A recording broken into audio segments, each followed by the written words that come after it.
BR Ambedkar అనుచరుడిగా కాకా వెంకటస్వామి హైదరాబాద్లో అంబేద్కర్ కాలేజీని స్థాపించారన్నారు చెన్నూరు ఎమ్మెల్యే వివేక్ వెంకటస్వామి. ఇక కాకా ఎంతో మందికి ఇండ్ల జాగాలు ఇప్పించారని గుర్తు చేశారు. దళితులందరూ నిరంతరం కష్టపడటం నేర్చుకుని బాగా చదవాలన్నారు. అంబేద్కర్ ఆలోచనతోనే రిజర్వ్ బ్యాంక్ ఆఫ్ ఇండియా స్థాపించారని చెప్పారు. తెలంగాణ రాష్ట్రం ఏర్పడటం కూడా బాబాసాహెబ్ వల్లే అన్నారు వివేక్. ఇక దళితుల్లో తాగుడు బంద్ కావాలన్నారు. సంగారెడ్డి జిల్లా నారాయణఖేడ్లో పర్యటించారు చెన్నూరు ఎమ్మెల్యే వివేక్ వెంకటస్వామి. కమలాపూర్లో 12 అడుగుల అంబేద్కర్ విగ్రహాన్ని ఆవిష్కరించారు వివేక్.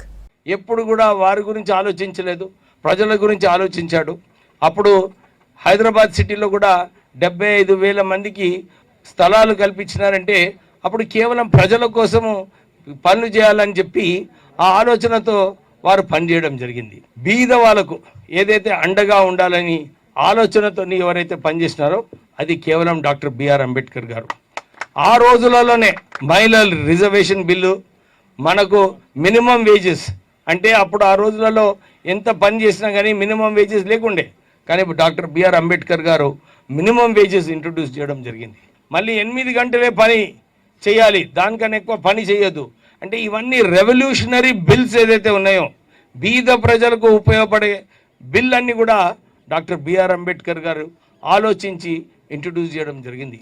ఈ దేశాన్ని కాపాడాలి, ఈ దేశాన్ని మంచిగా నడపాలని చెప్పి ఆ రోజులలో వారి ఆదేశాల ప్రకారంగానే మనకు రిజర్వ్ బ్యాంక్ ఆఫ్ ఇండియా స్థాపించడం జరిగింది.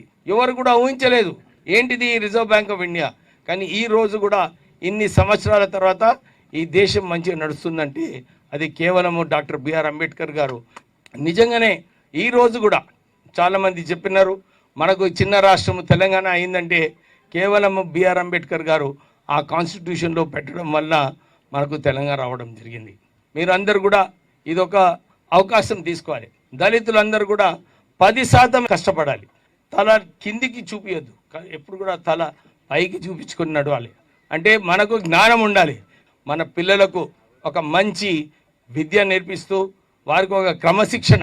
ఎందుకంటే ప్రపంచంలో ఎవ్వరు కూడా మంచిగా సక్సెస్ఫుల్ అయిన వాళ్ళందరూ కూడా ఒకటి సూత్రము అందరిలో కామన్ ఉంది, అది డిసిప్లిన్, క్రమశిక్షణ.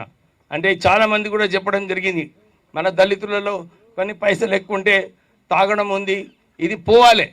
దళితులలో తాగుడు పోయినప్పుడే ఆ ఎక్స్ట్రా అమౌంట్ ఏదైతే ఉంటుందో మన పిల్లలకు మంచిగా చదివించుకోవచ్చు, వాళ్ళని కూడా మంచి ఫెసిలిటీస్ ఇచ్చి వారికి ఒక మంచి కల్చర్ కూడా నేర్పించుకునే అవకాశం ఉంటుంది.